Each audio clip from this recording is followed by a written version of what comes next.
and recognise that this area is particularly important to the Aboriginal community and is important in any housing conversation, and to acknowledge the ask from the Aboriginal community that 10% of housing delivered on government-controlled land should be Aboriginal housing, which is appropriate given the history of this place. We're going to do a little bit of unpacking around planning and the way in which the city is expanding. And at the end of this, we're going to have about a 10-minute presentation from Land and Housing Corporation about the community plan that they expect, once they get sign off, to actually go on exhibition somewhere in the next couple of months, next couple of weeks. So they want to tell you a little bit about that so that you're aware of what's coming. I guess I want to start by sort of just a little bit of context.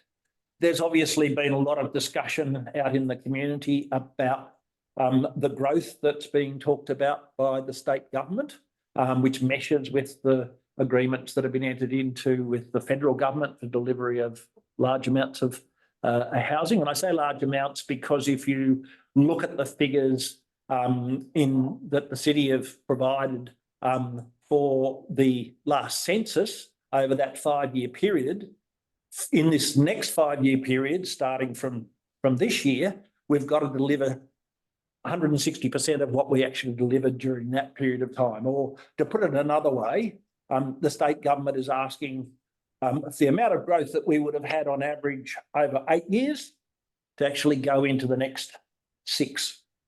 So I'm going to ask Andrew to sort of talk about the city's response to that proposal, but also this broader question of how should we plan for growth. That growth is, over the next 5 years, is more or less being set in stone. And then following on from that, you can expect more growth. And so a lot of the sort of response coming out of communities is, where's that growth going to go? I don't want it to impact on my place. But the alternative is you build to the outs, keep expanding the city footprint and having to put in a whole pile more infrastructure, etc. So the city has got the expertise and has been pretty good at planning.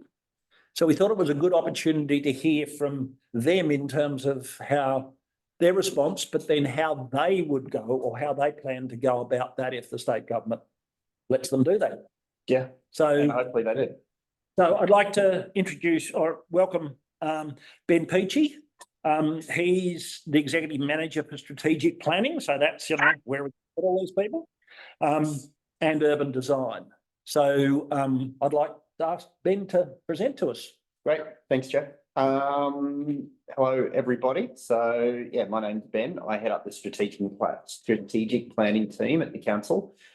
And our job is to write the planning rules, which say what you can build where. And there's a whole nother group of planners in council that sit there and they assess the applications that come in and determine if they meet the rules. And if they do, they can go ahead and build. But we do the setting of the rules and the long-term thinking about, all right, well, how is the city, the place gonna change, and our growing and changing communities gonna be accommodated within this place. So this presentation is sort of in 2 parts because we've got an existing one that goes into a little bit about what the state government is doing in terms of housing and some of their proposals that are affecting the city and many other councils, and you've probably heard about it in the news. And then, as Jeff said, I'll go into at the end how we think about the long-term planning and what it actually means to be talking about housing supply and delivering housing and all that sort of thing. And so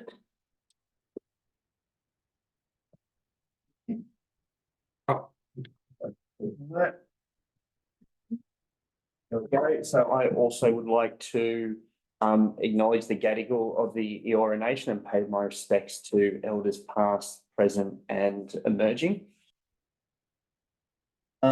So a bit of context with why, housing is such an issue at the moment. I mean, it's always a bit of an issue, but it's certainly dominating our headlines at the moment. And of course, government's making lots of moves to do this. So what I've got up here is a graph showing how many houses have been approved and built over the last 10 or more years, 25, nearly 25 years.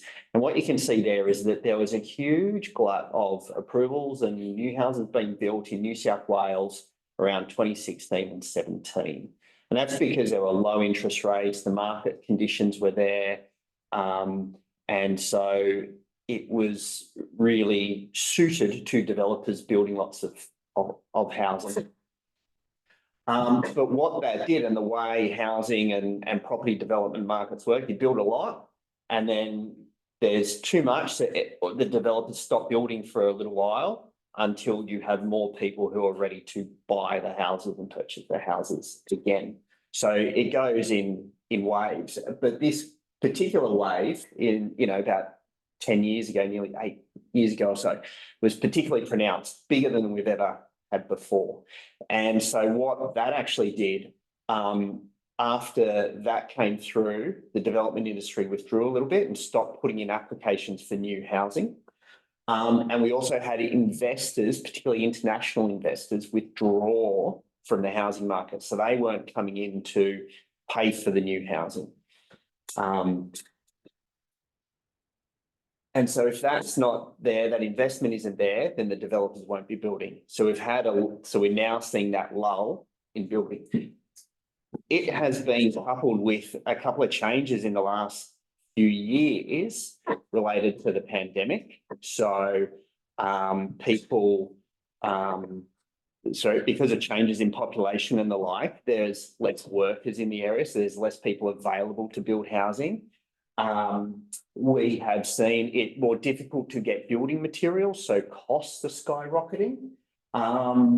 And it's because of interest rates are rising. It's harder for developers to get finance, but it's also harder for purchasers to buy housing. So that makes, as well as having that previous glut, it makes building new housing much harder because the sales prices are no longer matching what it costs to build. So developers don't want to build at the moment. And that's coupled with also, with flooding and bushfires over the last couple of years, a lot of the investment into housing has gone into those regional areas to rebuild the housing rather than into new housing as well. So there's a couple of challenges there. Then also what we've seen over the pandemic is that because immigration stopped and there were some incentives, people decided to, where previously they were living, say, in a group household or a share household, they were moving out individually or moving out of home.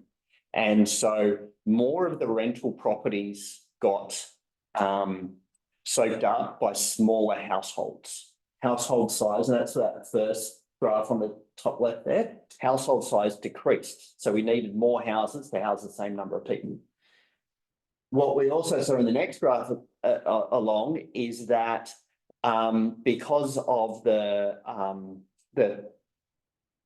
partly because of the pandemic and changes in migration, that investors in housing decided to sell their houses.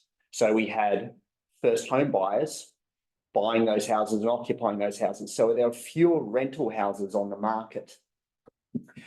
And that's led to the increase in rental prices, which have been much more significant than the increases in sale prices of houses. So there are a few of the conditions that have put us into this housing crisis that we are at the moment. And then the question comes, okay, well, what's planning's role in this? What do planners do? State government planners, council planners. So we basically enable development to take place. We say in these locations, you can build housing and you can build it to a certain density. But governments, local government or state government, generally doesn't build the housing. State government has a role in building public housing, social housing. But the vast majority of housing is actually delivered and built by developers, the private sector, but governments say where it can happen. So that's the role of the planning system. It's not actually building the houses, but making the conditions available for houses to be built. So in an effort to address this problem, state and territory governments entered into a housing accord with the federal government to commit to delivering housing over the more housing over the next 4 years in efforts to hopefully lower the cost of housing. And New South Wales in that agreed to deliver 75,000, what's equivalent to about 75,000 homes a year between 2024 and 2029. And these targets are large, they're very large. So if I quickly go back to this graph, what you'll see at the top here is these approvals and completions. That's around 75,000. So we've only kind of ever got there once for a very short period. So the goal is to try and get that over a 5-year period. So it's a huge task. So that's why, as well as committing to the targets, sorry, I've gone a bit ahead, as well as committing to the targets, governments are also implementing planning reforms in an effort to, release more land or zoned land so that people can build more. But it still takes the developers to come in and put in applications and decide to build the houses. And so what are we doing? And these are actions that the City of Sydney does anyway. But we're doing things that are contributing to meeting the housing accord. And so we have programs for affordable housing. So you would have seen on the previous slide, as well as to an overall target of new homes, there's also a target, although quite small, for affordable housing as well, 3,100 there. So the City of Sydney has programs where we get developer levies and give them to community housing providers, and they build affordable homes in the area and run those homes. We also do our planning work, so that's zoning land, so housing can be built in particular areas. We're already a dense area, and so we continue to approve applications for more housing. And most of the housing that we actually approve, almost all the housing we actually approve, is medium to high density housing. So 6 stories and over, the sort of housing that the state government is now trying to encourage. So we think we're already on the path to doing what the government wants to see happen. So right before Christmas, the New South Wales government put out a couple of proposals for new housing across the state. One of those related to low and mid-rise housing. And essentially it said in low density areas, so they're areas that were previously standalone houses. Typically you see, in the outer suburbs of Sydney, standalone houses. The proposal there was to allow terraces, essentially terraces and semi-detached homes in those areas to increase softly the density of those areas. For inner areas close to transport stops and where shops and services are, they proposed that development should be able to go to 6 stories within 400 metres of a train station, or 4 stories within 400 to 800 metres of a train station. And they're proposing to put in rules that will say that if buildings are of that height and that density, councils won't be able to refuse them in those locations. But we're concerned that it's going to have poorer built outcomes for for the people living in the houses and the areas, will result in fewer trees in the area, and more car parking. And we're worried that it will actually slow the production of housing, because the way the rules are written, there'll be debates and arguments about what should or should not be approved, and that will go to the Land and Environment Court. So we'll be concerned that it'll actually slow down housing, particularly around how it interacts with heritage areas. So low-rise housing, as I mentioned, so in the areas where that are zoned for low density, typically you get detached housing, you know, a single dwelling on a single lot. New South Wales Government's proposing to allow semis, terrace houses, and what they call manor houses, which is sort of a very small flat building of 2 stories. In areas close to train stations, they're proposing to allow mid-rise housing, which is housing up to 6 stories, so between 4 and 6 stories within that 400 metre and 800 metre walking distance of those stations. And much of the new housing that we're building in the City of Sydney is of that scale or higher, particularly around Brick Square. So how does this affect the City of Sydney? I'm going to take you through a couple of maps here, and just starting with one that is an example. So what we've shown here is the Devonshire Street light rail station.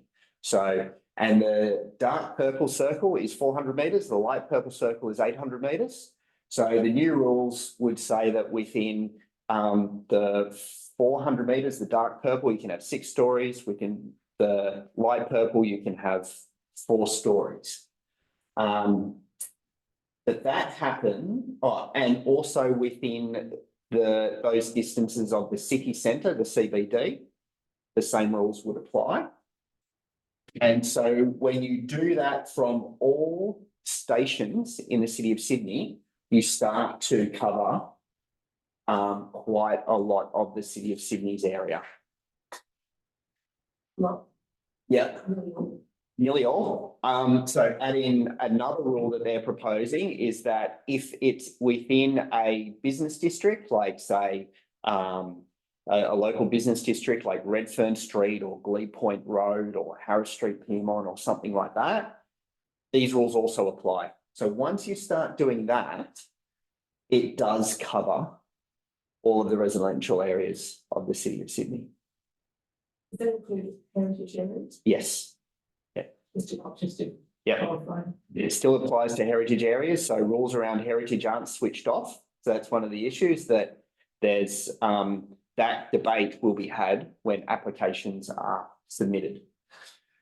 Now the New South Wales Government has another proposal that gives developers an extra 30% density and height if they provide affordable housing, 15% of the development as affordable housing for 15 years. So if that is added in certain locations, these dark purple areas would be able to go to 8 stories. Just ask a question. That's 8 stories. That's already been gazetted, this one. Yep, that's in place now. Yep. But the 21 metres, and then you say that so it's 6 stories, and then you add the 30% bonus, it's like a bonus on top. Then it gives you 9 stories. From my calculation, because most of the time you get a residential, you'll get 7 stories in 21, plus you get the bonus. Yeah. So can I just ask about that? Because everybody refers to 6 stories, whereas I keep saying, well, it's 7 stories, isn't it? There's you also got to allow for the lift overruns. Yes. Yeah. I've noticed that departments are saying 6 to 7. It's actually Right. starting to say 6 to 7. Yeah. So I just thought, because that's only 10 stories. Yeah. Can I ask a stupid question? What is the current definition of affordable? So the City of In a Sydney. dollar value. In the dollar value. Right, so that will change. The City of Sydney says that affordable housing is housing that's rented out at 30% of the person's or the household's income level.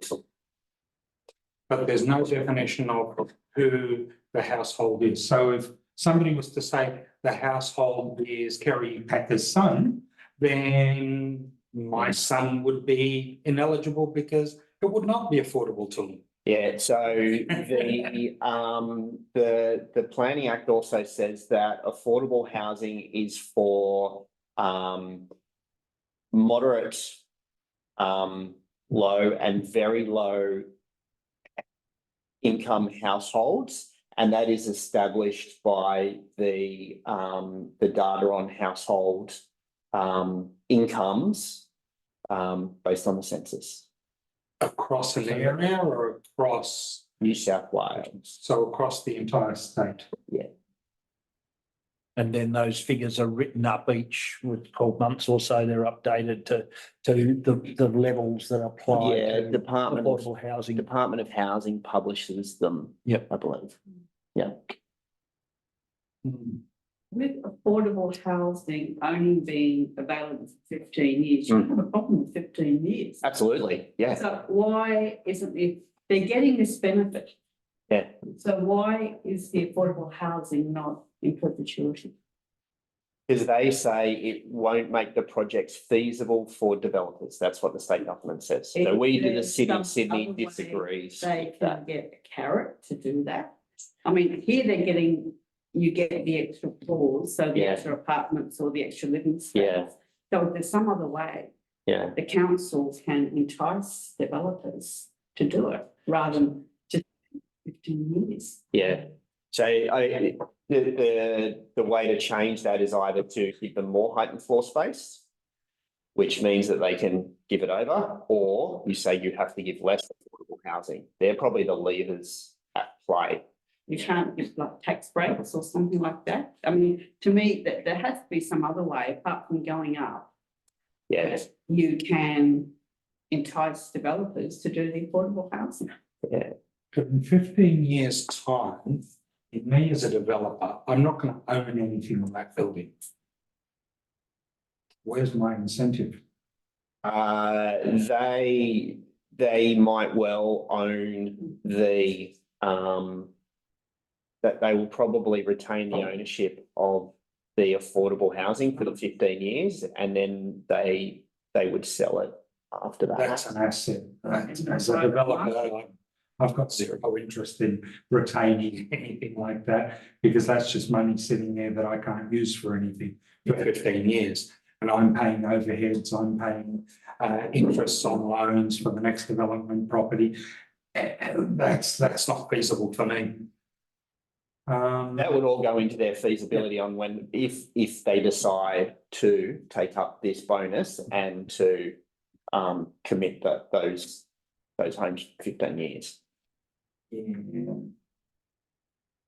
Okay. That's how the government's done their figures. Yeah. The FSR. So is there a chance that they will argue for a higher height to realise the FSR? Floor space ratio for people. So it's the amount of building you can do in relation to the size of the land. So they get height and FSR, so they get 30% extra height to fit in the extra. Overall, FSR is like my understanding for the height. And I'm reading that. Oh, with the low and mid rise, right, okay. Argue for greater height, developers will come along and say, well, you've got this FSR. Yeah. I want a greater height. Yeah. Because I realise my FSR. Yeah. That's the issue we've raised, and we're concerned about that. Yeah, there's too much floor space to fit in a 6-story building.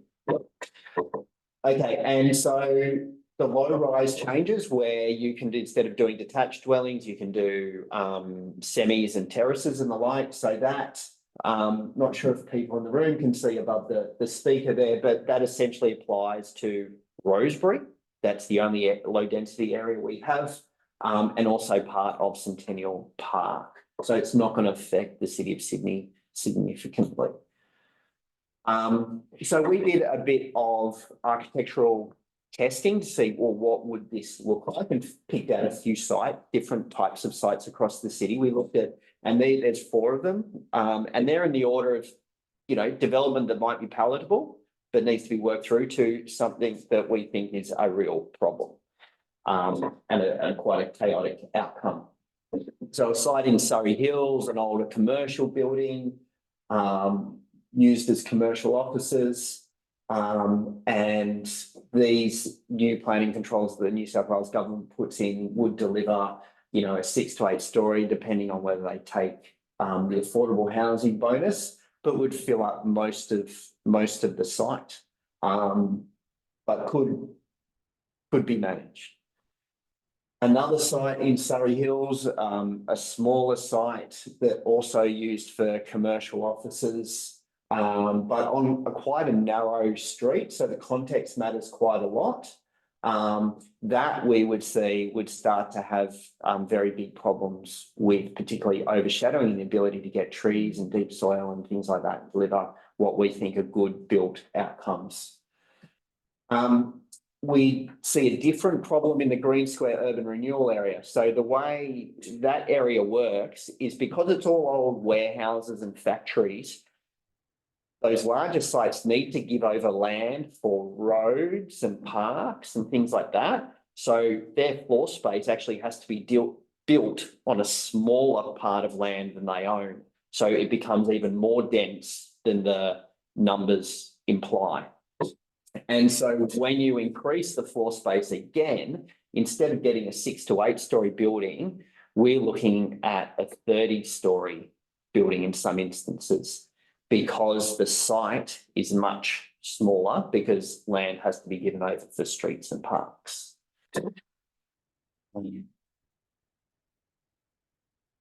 And then if this is rolled out in those heritage areas that we have across Sydney, like Redfern and Surrey Hills and parts of East Sydney and Glebe, where we have the smaller terrace houses, the sorts of housing the New South Wales government is looking to encourage elsewhere, but you put 6-story buildings on that, and if you combined 2 of those semis or terraces, you could get a development on there, and it'd deliver quite odd outcomes like this, where someone perhaps keeps the front 2 rooms and has a 6-story building in the back of the site. So the main issues that we see with this is that the actual planning and urban design for these planning controls have not been worked through properly, and we've seen poor outcomes, and that you can't really fit the amount of floor space they're proposing within the 6-story heights. So there's going to be problems in assessing and approving these. In our urban renewal areas, we're actually delivering a lot of housing. It's going to cause even greater problems and compromise delivering the infrastructure like the roads and the parks. How about water and sewage and drains and all of that stuff? Because each one of these is looked at as an individual development rather than as a concert development. Yeah. So even if one developer goes and puts 3 lots of buildings up, and you've only got an 8-inch water main to come in, then essentially each one of them potentially could still be okay independently. But once you put all 3 together, you're done. Yep. And because this is spread so widely across the council area, we don't have much certainty about where it will occur. You get some in Glebe, some in Redfern, some in Surrey Hills, some in Newtown. So it makes that task very hard, and it's essentially been kicked down to the development approval stage. So practically, if this came in, the council would have to go back and see, all right, well, where are we likely to get it and how might it be managed? And we do that with the utilities. And so the council's recommendations that was in the submission that we made back to the New South Wales government was that there needed to be more consultation with the community and councils about this, that we needed to see it come with affordable housing targets. So in another one of their reforms, which doesn't apply to the City of Sydney, they've said for some areas, 2% of the development has to be for affordable housing. And in some other areas, they've said up to 15% needs to be for affordable housing. They said no such thing for this proposal. So we're saying that there needs to be more affordable housing with this. But as a concept, the council is supportive of housing around transport infrastructure, around stations and light rail stops and the like. that's the best place to put more housing. So there needs to be better clarification on heritage. And the government should issue housing targets and then work with councils to actually plan strategically for where the housing should go and for the infrastructure to come along with it. And that would provide greater certainty for developers and the community. Now, if they don't do our preferred approach to work with us, we're saying there are some major elements of this that need to be fixed. So it needs to exclude high density areas like Green Square, because that's where we're delivering the housing, and it's been carefully planned, and we don't want to undermine the continued delivery of housing there. We think it should not be focused around the retail hubs that don't have transport. It's essential that if this is to go in place, it is located around transport so people can get to jobs. We have strategically planned areas like Oxford Street and Botany Road, and we're doing work in Pyrmont. The government should not apply this in those places so that we can deliver some of the outcomes we've committed to there, whether that's creative space and nightlife or affordable housing and such things. It also needs to be excluded from areas where there are really narrow streets, which we see in some of our heritage areas, because you can't physically fit the buildings in without and still comply with government's rules about overshadowing and privacy and things like that. And then also the issue about there being too much floor space for the height, that needs to be resolved. And there needs to be better integration of infrastructure and planning for infrastructure before this goes ahead. So there's some of the key recommendations that we've made. So that's kind of what government's done in this space. So now, as Jeff said, I'll go on and talk about. Just before you do, Ben. Yep. I guess people who've been reading the paper will realise that this is one of three sort of different things that are happening. Yep. In terms of putting density around metro stations, and also that the government has set out and cherry-picked some particular locations for development. So the 75,000 that you're talking about includes those sites. So I'm wondering whether you've got whether council's got any indication from the government about how they divide up the 75,000 in terms of what they think is going to be delivered through developments around metro stations and the designated areas that they've set up for development, and how much is going to have to be absorbed across the rest of the system. Is there any indication of that from discussions with government? Yeah, and they've actually published that in some of their FAQs in relation to these proposals. So for this proposal, they've said they expect it to deliver 122,000 homes just in total. This applies across the whole state, so we don't know where we don't know how they got to that, and we don't know where those 122,000 homes would be. Could they be, all in the inner city, or are they expected to happen more in regional areas? We don't know. The various councils are meeting with the minister, and it's just that certain sweetheart deals have been done.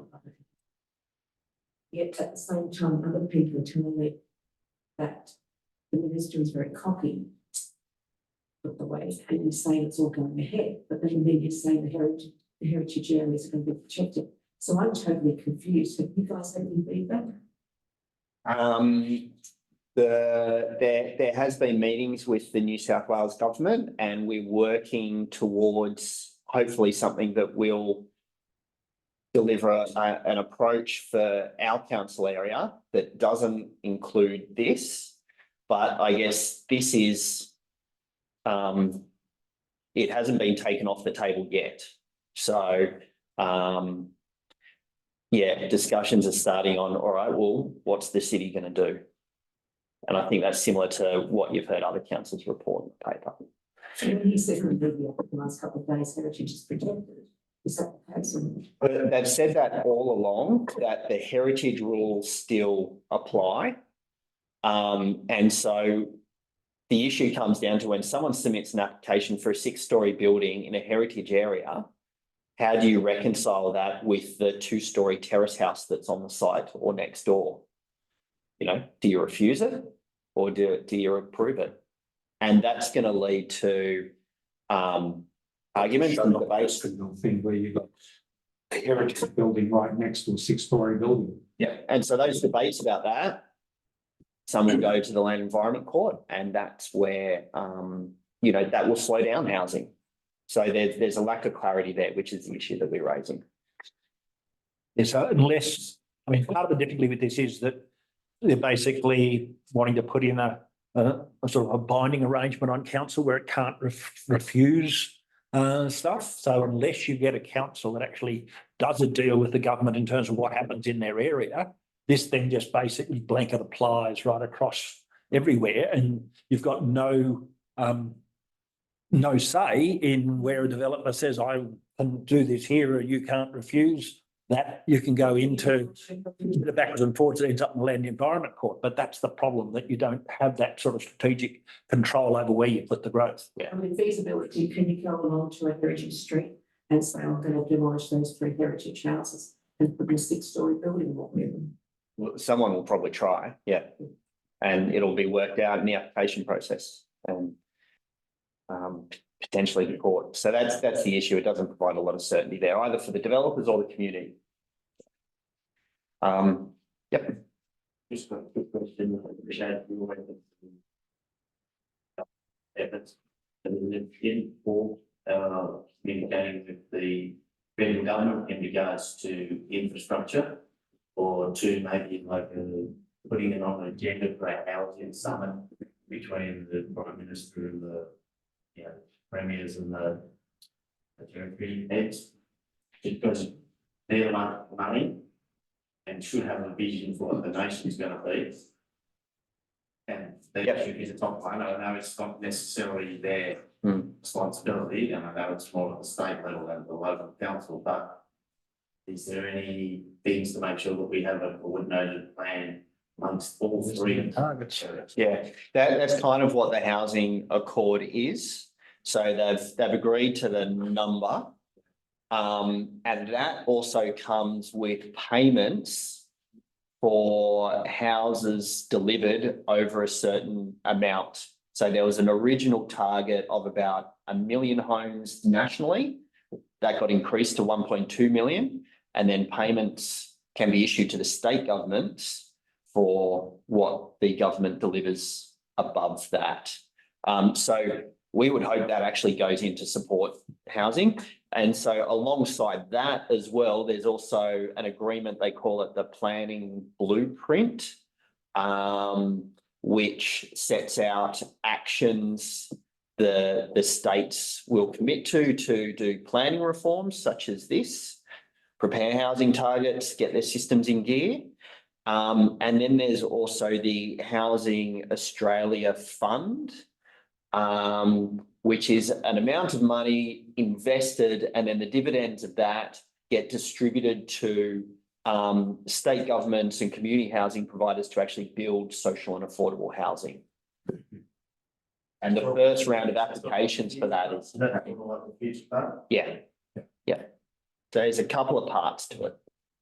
Okay, we might move on to what it is that, how council would do it if it had the job and didn't have to comply with what a blanket solution.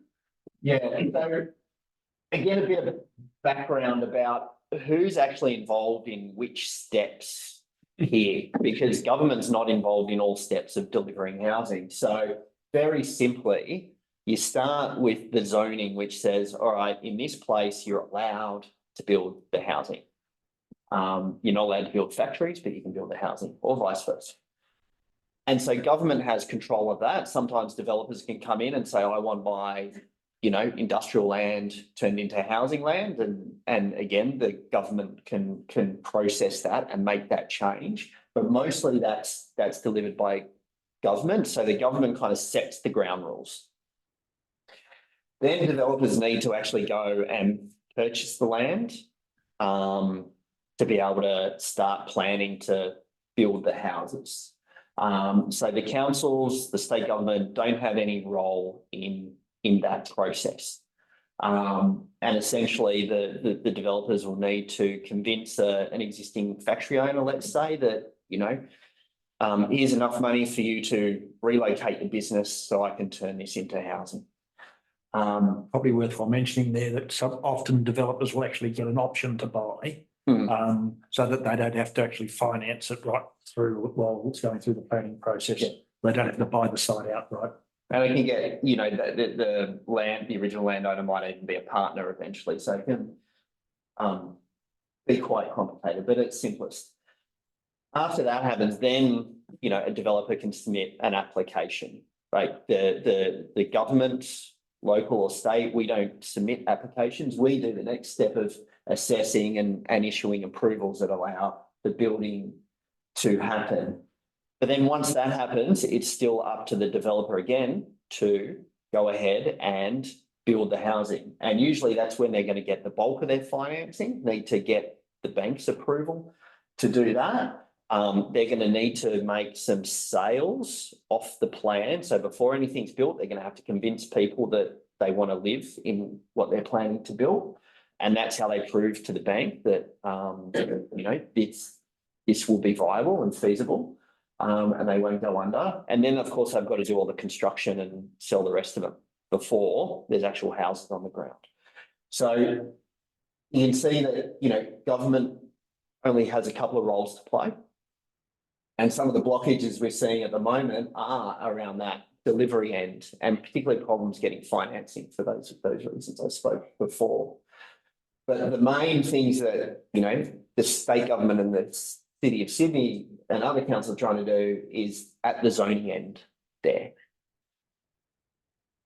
If it's large enough, isn't there going to be a thing for government? It's state-led planning, so it's over $60 million.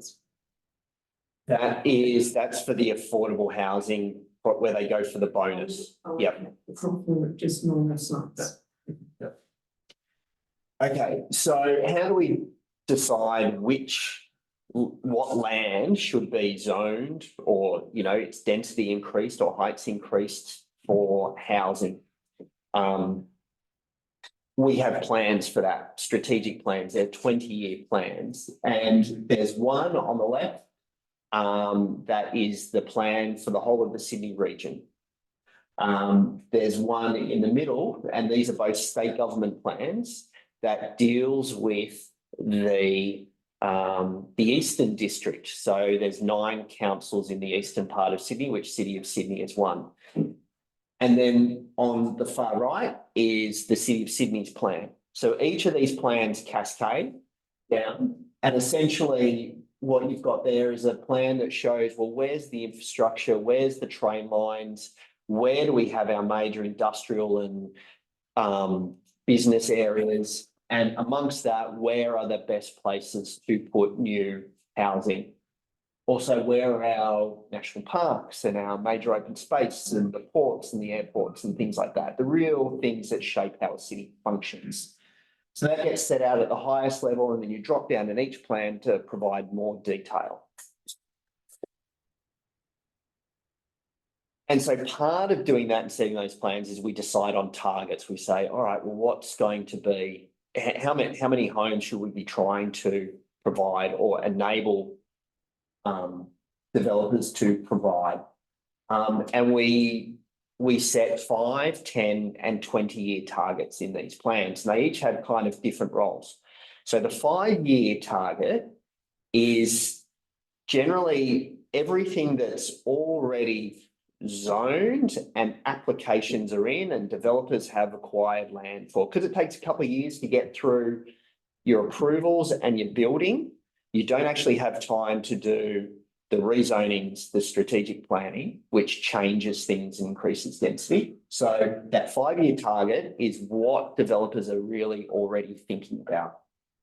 In the 10-year target, we start to say, all right, well, if we build these homes, we know we're going to get this sort of population growth. Actually, there might be a mismatch there. So we need to do some rezoning now and increase densities in order to deliver the next 5-year housing target. So that's the purpose of the 10-year target. It tells us what strategic planning and rezonings we need to do. And each of these are also aligned with infrastructure. So in the 5-year target, you're going to look at, well, the infrastructure should already be planned or been planned to already there or being built.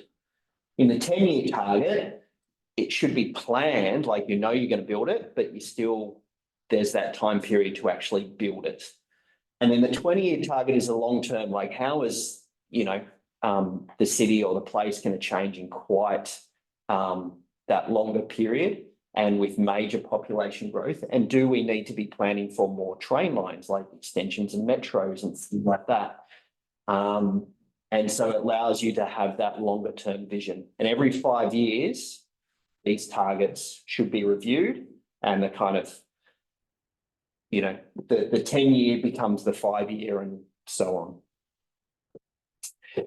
And so the targets that are set in the current plans, so for the whole Sydney region, it's set a 20-year target of about 700,000 dwellings and a 5-year target, which is now passed, so that ended in 2021, of almost 190,000 dwellings. And it mapped out where it thought these developments would occur. And then the same thing happened at the district level. And again, it mapped out, it sets the 5-year target for each of the councils in that district. And then councils had to prepare their own plans, what we call local strategic planning statements, that says, all right, well, where is the housing for the 5, 10 and 20 years going to go? And what is our target? And so that's the City of Sydney. So the City of Sydney's target is 56,000 dwellings between 2016 and 2036. And the map on the right shows the estimates of where that housing will go. And you'll see that most of it is in the Green Square, Waterloo area, also Pyrmont, and partly in the CBD. And so practically, how do we actually do that? Well, we do forecasting for how we think population is going to grow. And then we translate that into, well, how many houses is that if we say assume that there's 1.9 people per apartment. And then we get a rough number of houses. So that's kind of the demand for housing that we think will happen. On the other side, we do an analysis to work out, well, how much housing is allowed under our planning rules. So we say, all right, if this is already built, but you're actually allowed to build up here, and then that gap is how much more housing or the capacity for more housing to be provided across the council area. And we work out where that is. And so when we did this in 2018, we worked out, yes, we've still got a lot of capacity across the council area, and most of that is in the Green Square area. And we actually had enough capacity to deliver the 56,000 homes. So we didn't have to do residential rezonings. But we also did a similar analysis for jobs, and we found that we actually had to do rezonings to create more space for jobs. So that's what we've done, a number of those projects over the last few years. And that's an important bit, I guess, because you've got to have employment land, you've got to have places for the sort of support things that you need within the city. It's not just about housing, and the focus of the state government one at the present moment is very much just on housing rather than some of those other elements. Yeah. You can't put a dog on a train at the moment to be able to take it out to a park. But so you need your parks nearby. So another factor that comes into this is, well, okay, so if we know we've got this much capacity, but perhaps there's you know, demands up here, then there's a gap. So we actually need to change the rules to try and fill that gap. And then the question becomes, all right, well, where do we do that? And that's where you look at, well, all right, well, where are the parks now? Where are the parks planned?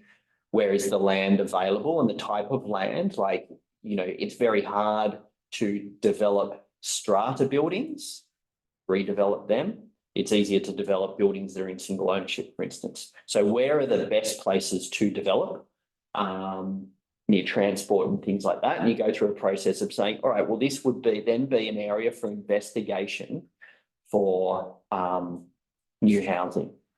And for instance, that happened on a smaller scale in Pyrmont after the New South Wales government announced that there would be a metro station there.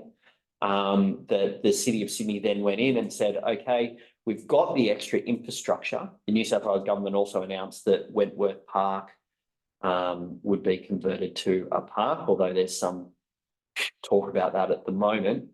So there was infrastructure being opportunity. So that was a place where we could provide more housing and increase densities. So how are we going on meeting our target? So as I said, there's a 56,000 home target for that 20 years to 2036. And so far about 21,000 have been built in that period, but there's also nearly 19,000 either with applications lodged with council or approved applications or buildings under construction. So a whole lot there that we're just waiting for, it's kind of through the government process, we're just waiting for developers to go and build. But because of those problems I talked about at the start, it's hard for developers to do that. So when you combine what's been built and what is in the pipeline expected to be built, we've actually delivered about 71% of the target within 7 years of the 20-year period. And you'll see the graph on the right shows that they're pretty much all high density flat buildings. And that's happening largely green square. Indicate that you exceed the 56,000 if you go continue at the same run rate. Probably not. 65,000. Yeah, probably not, because when I talk about doing the capacity, how much do the planning controls allow? That was what the planning controls allow. So if we want to allow more, we actually need to do some more rezonings. And so we have done that. In Pyrmont just recently, we've put out some new plans to increase densities in Pyrmont because of that station. We've changed some of the rules to encourage build to rent housing in the city centre, in the CBD. And also the rezoning we did a year or two ago along Botany Road increased densities for affordable housing. So there's additional housing supply opportunities there. So we've gone over and above what that capacity was. And the New South Wales government has also planned its sites. So Blackwattle Bay, it's doing Central Station at the moment, Redfern, North Everleigh, and there are a number of Homes New South Wales sites like Waterloo, Explorer Street, Elizabeth Street, Redfern. Yeah. What category is student housing come under? Good question. Because in some respects, I think they're considered affordable. And those towers are going in left, right and centre around Redfern Station and but that to me is not looking at the affordable housing or trying to get people into their own accommodation. That's right. It's not affordable housing. So we call it, so if you see here on that first dot point, 56,000 homes in brackets, I've got 50,000 private and 6,000 non-private. So student homes are non-private homes, which means they're part of a shared space. So they're part of our housing targets. They're a very important part of our supply because we have so many students and young people that we need them, but they're not considered affordable housing. You're right. On your next slide, we've got the additional zonings. That includes central SSP. Which is still in I didn't put that up, but that's sort of. Because if you do, Yeah. can I just ask, could you put what's in Chippendale? Because Chippendale will, my understanding, carry the residential. So if you take that site, being that large railway yard, Hmm, the 9 hectares on the western, the residential component, the bulk of those actually going to the Chippendale address. And the only reason I mention that is that it requires some thinking about parklands and additional space. yeah, Because we should have that, yeah. at least. And that's what we've been, in our submissions to government about, that the infrastructure needs to come with it. I mean, they keep saying, well, it's just go to Prince Alfred Park, and they're saying. Yeah, So could I just ask a question? When you've got the city planning some stuff and you've got state government planning some stuff, when you pull your figures together for the city, is that just the stuff that you have control over, or does that consolidate what the state government's doing, and how do you actually get those two very different processes together? when we look at the capacity for the whole council area, we will bring in the state government plan sites as well. And sometimes depending on, how far they are along in their process, we'll be able to say this will be definitely this many homes, or we expect it to be, we make an estimate, this many homes. So Waterloo South, for instance, will know. Central Station, if it was done today, we wouldn't know, so we'd make an estimate. Yeah. So the next steps for us in actually doing this process is we're looking for the New South Wales Government to release the housing targets for councils, like they did when we went through the process previously.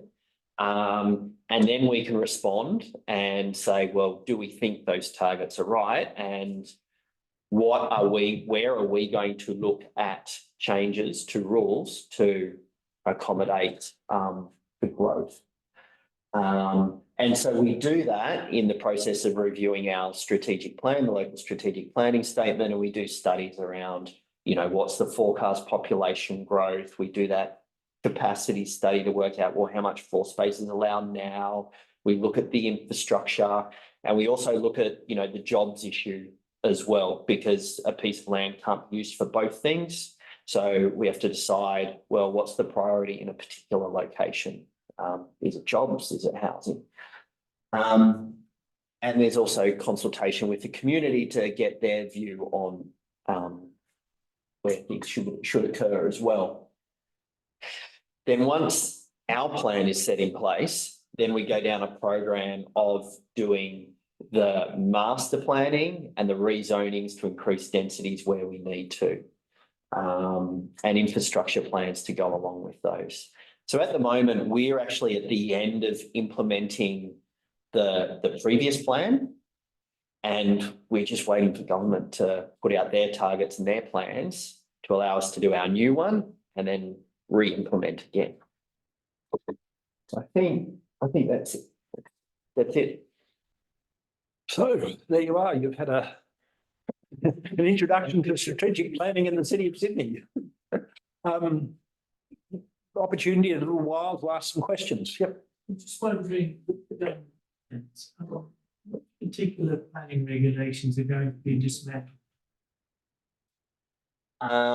So what the proposal that I talked about up front is they're not dismantling local plans. They're coming over the top and saying, despite what the local plans say, a council can't refuse something if it's 6 stories. So they're coming in over the top. That's what they're doing in that one. They're taking a slightly different approach in other areas. So you would have heard about the transit-oriented development or the TOD set, where they're doing it around the metro stations and the like. So that's where they're, in a number of stations, they're going in and doing the master planning themselves and taking away the council's rules and putting in new rules. And in other station areas, they're looking at putting in, I think, basic rules, but expecting councils to come along in the next year or two and revisit those rules and adjust them and refine them. So with the council, with the government coming in over the top, potentially like that, so who has the final say in relation to whether it can be accommodated, like infrastructure, utilities? So what would happen is that if the government went ahead with their proposal for the 6 stories and such around stations, we would have to make an estimate of where that's most likely to occur and do infrastructure plans to try and accommodate that, which is going to be very difficult because it's spread over such a wide area. Usually we kind of do precincts and we can be quite specific about, all right, this is going to be the infrastructure need. So we're going to have to work a way to accommodate that. So developers still under those proposals will pay infrastructure levies, which go to council, but we need to prepare plans that say we're going to use that money to provide parks, stormwater, roads, da, da, da, da. Yeah. Jeff, it's Deborah here. Can you hear me? Yep. Yep. Look, just a couple of questions. On slide 30, your recommendations number 3, you've made a statement there about including areas planned for new housing. And you talk about areas that are already approved. You've included the Ashmore in that. Is your expectation that the developer, with so much of that site yet unbuilt, are you anticipating the developers will come back under this new ruling and ask for increased heights?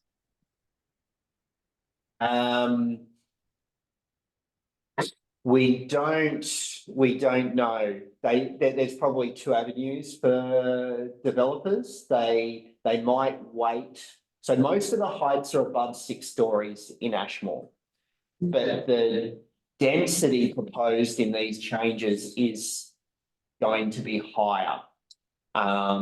So they may wait and take advantage of that if it comes in, but we've argued, and almost every other council and, the Institute of Architects and everyone has said the densities are too high in this proposal. So hopefully that will get fixed and that won't eventuate.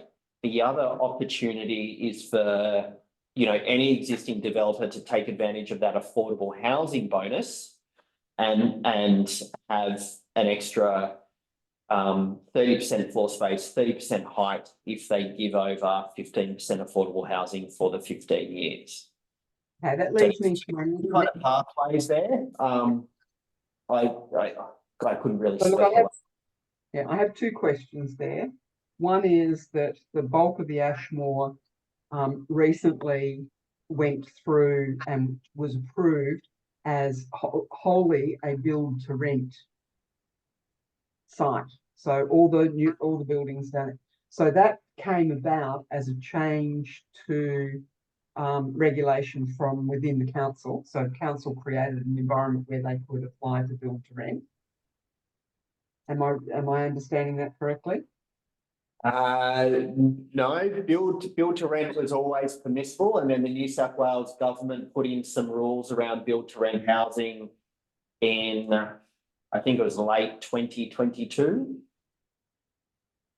Because the build to rent submission from the developers down on the Ashmore has been a relatively recent development for them. Yes. So we didn't change any planning rules, any City of Sydney planning rules to enable build to rent at Ashmore. Sorry, say that again. So we didn't change any City of Sydney planning rules. We didn't change any to allow build to rent at Ashmore. Okay, so under these new changes, there is a couple of pathways open for these developers to apply for and increase the height of the buildings that have already been approved down on the Ashmore. Yes, one of those pathways is in place already, and one of those pathways is still, to be determined and implemented. Yeah. Okay, so currently the heights down there max out at 9 stories. I think the tallest 2 buildings down there are 9 stories. So potentially they could go up at least another 3 stories. Yes, if they did the affordable housing, that's right. Okay, which brings me to my final question around affordable housing. Can you just define for me what council believes affordable housing to be, or what you define affordable housing to be? Yeah, so affordable housing is run by a community housing provider and rented to people of moderate, low or very low incomes, and it is held in perpetuity by that community housing provider. Okay, and when you say very low incomes, are we talking about people that would be eligible for public housing under the public housing rules? I'm not familiar enough with the sorts of criteria and income bands for public housing rules, but I suspect there's some overlap there. Yeah, You suspect there is, but you're not sure. Yeah, I don't know. So the other thing that just take into account as far as the public housing allocations is concerned is that in the inner city, almost everybody's coming in on priority. So just because you actually qualify to fit into the range, it doesn't necessarily mean that you can get in if you don't have priority. Affordable housing So is discounted a lot. In other words, you 20% below market, and you have to actually make that criteria. So for instance, if you're a single person, you can have an income of say 100,000. If you're a person with 3 children, a single mum with 3 children, you can go up to about 170. So it's not necessarily what you think is, you know, the demographic. It is not necessarily what you consider it. The other thing you've got to consider is that when you build the housing, the value of the actual area of the housing goes up. And so there's what happened in Chippendale was that the affordable housing actually is priced now, you know, for the student accommodation at $500 to $600 for a tiny room. Yeah. So it's not necessarily what we regard as. So, so federal and state government rules allow that, the discount to market. Okay. But when the City of Sydney sells its land or gives its levies to community housing providers, we require the housing to be at the 30% of household income target. Okay, because what effectively has happened is that we've now got some 3,000 odd dwellings that are yet to be built down on the Ashmore, which are now a block of rental accommodation where the rent is governed by one party, and that's the developer, because they still own that building, and they're quite gleefully rubbing their hands together because they've now got virtually carte blanche to set a rental target in the middle of Erskineville. So I'm not sure how I'm not sure how that will impact, but I can't see that would be a good thing in terms of setting market values for market prices for rentals. So one of the things that when we had Rose Jackson, the minister here, she was keen to try and work on a national agreement in terms of what affordable housing was, to try and get some sort of consistent definitions of that between the states. It'll be interesting to see how that goes, because the feds have a different approach to that to what the state government does. Yeah, I mean, the bottom line for us, as you know, Jeff, is that we've got an awful lot of current public housing tenants within the area who will be moved out as those sites are redeveloped, and they've got no avenue to get back into this area. So I'll move on. We've got about another 5 minutes or so for questions before I give over to Land and Housing to tell us about their community plan. So any other questions people have for Ben? When you had like a proven site that has specific problems, and that's been sort of litigated 5 times now, do these changes mean that all of that will be ignored? Or how do residents dispute the decisions of government? Will we work with council, or will we have to go it alone? So the development, so if you're thinking about a specific site and these rules come into play, there'll still be development applications. There'll just be these set of, and the process there will be the same. It's just there's these other set of rules coming over the top that's going to allow something different. When do we launch submissions now? Well, they'll be still council through when development applications are advertised, unless it's that, you know, I talked about developers can get the bonus for affordable housing. Yes, Those projects will go to the state government for assessment. so 6 stories is really not one. If they do the affordable housing, affordable housing bonus, yes. That's quite high. Yeah. That's high. Especially depending on where you actually put it, as I think we saw earlier on. Yeah, maybe a bit off topic, but are there any new rules about reducing density? So there are examples of like developers buying blocks of 6 or 8 flats Yeah. and then turning them into 3 luxury apartments, well, that's what they Yeah. look like. So is there anything to stop that? Yeah, so there isn't at the moment, we've put some new rules up, some draft rules that will say you can only reduce it by 15% at most. So you can allow a little bit of reduction. But we're awaiting the New South Wales government to give us the okay to put that out for public exhibition. But we've proposed new rules. Mostly we're seeing it in East Sydney, where you know, housing prices are even higher. And there's kind of the incentive for very large apartments. Yeah. And we're seeing the loss of some, you know, smaller, affordable. Yeah.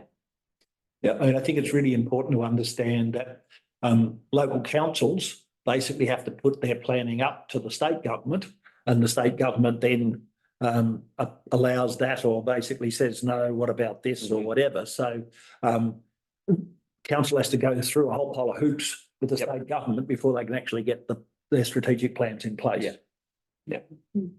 The build to rent, is that building then going to be a rental property forever, and is it for affordable rent, or is it anyone can rent it? It's not affordable. It just gives you security of tenure. No, it doesn't even give you that. Really? No. So why is it called build to rent? Because it's held in a single ownership. So the entire unit or whatever is built and held and owned by the developer as a rental thing until they decide that they want to. Sell it. Correct. So for the Yeah. developer down on the Ashmore, they're struggling to sell the properties in the open market. So for them, having those properties rented at market, current rentals at market in Erskineville is financially a far more viable option for them, but it also gives them a bit of a cartel over setting rental prices in the area because of how tight the market is. Build to rent, it's got this new name and it's thought about as a new thing, but it isn't. People are allowed to do that all the time. And actually community housing providers that do affordable housing, they do that anyway.